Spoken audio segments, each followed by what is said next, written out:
ഖുർആൻ എന്താണ് നമ്മളോട് ആവശ്യപ്പെടുന്നത് എന്ന് പഠിക്കാൻ നമ്മൾ സമയം ചെലവഴിക്കണം. ഇത് ഗൗരവമുള്ള ഒരു സംഗതിയാണ്. അതിനൊരു താല്പര്യം നമുക്ക് ജനിക്കുകയാണ് എങ്കിൽ അല്ലാഹു സുബ്ഹാനഹു വ തആല വലിയൊരു സ്ഥാനം ആ സഹോദരങ്ങളെ ഈ ദുനിയാവിൽ വെച്ചുകൊണ്ട് തന്നെ നമുക്ക് നൽകുക. പക്ഷെ അതെങ്ങനെയാ ഗ്രഹിക്കുക? ഖുർആനിനൊരു ഫിഖ്, ഒരു ഗ്രാഹ്യത, അത് അള്ളാഹുവിനോട് നമ്മൾ ചോദിക്കണം. റബ്ബി സിദ്നി ഇൽമ, റബ്ബേ എനിക്ക് ഇൽമു വർദ്ധിപ്പിച്ചു തരണേ എന്ന് അള്ളാഹിനോട് നമ്മൾ പ്രാർത്ഥിക്കുമ്പോൾ പരിശുദ്ധ ഖുർആനുമായി ബന്ധപ്പെട്ടുകൊണ്ടുള്ള അറിവാണ്, ദീനുമായി ബന്ധപ്പെട്ടുകൊണ്ടുള്ള അറിവാണ് നമുക്ക് ലഭിക്കുക. ആ ദീനുമായി ബന്ധപ്പെട്ടുകൊണ്ടുള്ള അറിവ് എത്രത്തോളം ഒരു ഉയർച്ചയിലേക്ക് നമ്മളെ എത്തിക്കാൻ സാധിക്കുമെന്നുള്ളത് ഇതോടൊപ്പം നമ്മൾ മനസ്സിലാക്കേണ്ടതുണ്ട്. ഉമർ റളിയല്ലാഹു അൻഹുവുമായി ബന്ധപ്പെട്ടുകൊണ്ടൊരു സംഭവം ഇമാം അശ്ശഅബി റഹിമഹുല്ലാഹ് ഉദ്ധരിക്കുന്നുണ്ട്. ഉമർ റളിയല്ലാഹു അൻഹുവിന്റെ അടുക്കിലേക്ക് ഒരു സ്ത്രീ കടന്നു വരിക. ആ സ്ത്രീ തന്റെ ഭർത്താവിനെ കുറിച്ച് ഉമർ റളിയല്ലാഹു അൻഹുവിനോട് പറയും, എന്റെ ഭർത്താവ് ഉഷാറാണ്, നല്ലവനാണ്, ഇന്ന കാര്യങ്ങളൊക്കെ നല്ല കാര്യങ്ങളൊക്കെ ചെയ്യുന്നുണ്ട്, രാത്രിയിൽ നിന്ന് നിസ്കരിക്കുന്നുണ്ട് എന്നൊക്കെ പറഞ്ഞ് ധാരാളം പുകഴ്ത്തിക്കൊണ്ട ഭർത്താവിനെ കുറിച്ച് സംസാരിച്ചു. ഉമർ റളിയല്ലാഹു അൻഹു കേട്ടതിനൊക്കെ നല്ല കാര്യം എന്ന് പറഞ്ഞു. അന്നേരം ഉമർ ബിൻ അൽ ഖത്താബ് റളിയല്ലാഹു അൻഹുവിന്റെ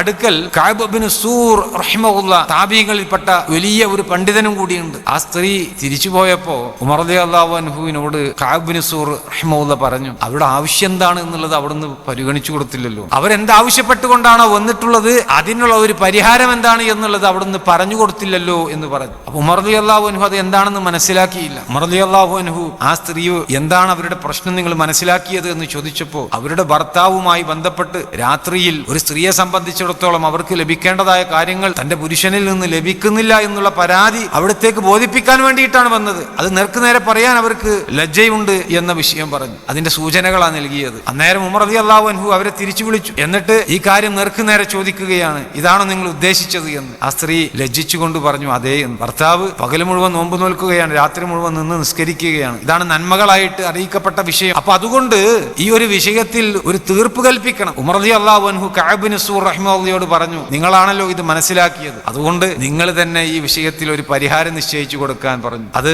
ഇന്നും നമ്മുടെ നാട്ടിൽ നടക്കുന്ന ഒരു ചര്യയാണ് അല്ലെ. ആരെങ്കിലും ഒരു അഭിപ്രായം പറഞ്ഞു കഴിഞ്ഞാൽ അവരോട് ആ വിഷയം ഏറ്റെടുക്കാൻ വേണ്ടി പറയും. അത് അന്നും ഉണ്ട് എന്നുള്ളത് നമ്മൾ മനസ്സിലാക്കുക. ശരി, കഅബ് ഇബ്നു സൂർ റഹിമഹുല്ലാഹ് അന്നേരം ഈ ഒരു വിഷയത്തിൽ വിധി കൽപ്പിക്കുന്നത് എങ്ങനെയാ? ആ സ്ത്രീയോട് പറയാണ്, നിങ്ങളുടെ ഭർത്താവിന് 4 ഭാര്യമാരുണ്ട് എന്നുള്ളത് സങ്കല്പിക്കുക. നിങ്ങളുടെ ഭർത്താവിന് 4 ഭാര്യമാരുണ്ട് എന്ന് സങ്കല്പിക്കുക. എങ്കിൽ ഒരു ദിവസം അവർ നിങ്ങളുടെ കൂടെ ഉണ്ടാകും, ബാക്കിയുള്ള 3 ദിവസവും അവരുടെ മറ്റു ഭാര്യമാരുടെ കൂടെ ആയിരിക്കും. അതുകൊണ്ട് ആ രാത്രി നിന്ന് നമസ്കരിക്കുന്നതൊക്കെ 3 ദിവസം അദ്ദേഹം രാത്രി നിന്ന് അങ്ങനെ പൂർണ്ണമായിട്ട് ഇബാദത്ത് എടുത്തോട്ടെ, അത് അവരുടെ ഇണയായിട്ട് പരിഗണിച്ചാൽ മതി, ഒരു ദിവസം നിങ്ങളുടെ കൂടെ ഉണ്ടാകും എന്നുള്ള രൂപത്തിൽ വിധി പറഞ്ഞു. ഇത് ഉമർ റളിയല്ലാഹു അൻഹുവിന് വലിയ ആശ്ചര്യം തോന്നി. പരിശുദ്ധ ഖുർആനുമായി ബന്ധപ്പെട്ടുകൊണ്ട് അല്ലാഹു സുബ്ഹാനഹു വ തആല ഒരു പുരുഷന് 4 സ്ത്രീകളെ വിവാഹം കഴിക്കാൻ അനുവാദം കൊടുക്കുമ്പോൾ ആ സ്ത്രീകളുടെ അവകാശവുമായി ബന്ധപ്പെട്ട കാര്യം എങ്ങനെയാണ് എന്നുള്ളത് ഇസ്ലാം ദീനിലൂടെ മനസ്സിലാക്കിക്കൊണ്ടാണ് കഅബ് ഇബ്നു സൂർ റഹിമഹുല്ലാഹ് ഈ ഒരു വിഷയത്തെ നോക്കിക്കാണുന്നത്. അങ്ങനെ ഒരു സ്ത്രീക്ക് ഒരു ദിവസം അവരുടെ പുരുഷന്റെ കൂടെ കഴിയാനും ബാക്കി 3 ദിവസം അള്ളാഹുവിന് ഇബാദത്ത് എടുത്തുകൊണ്ട് ജീവിക്കട്ടെ എന്ന് വിധി പറഞ്ഞപ്പോ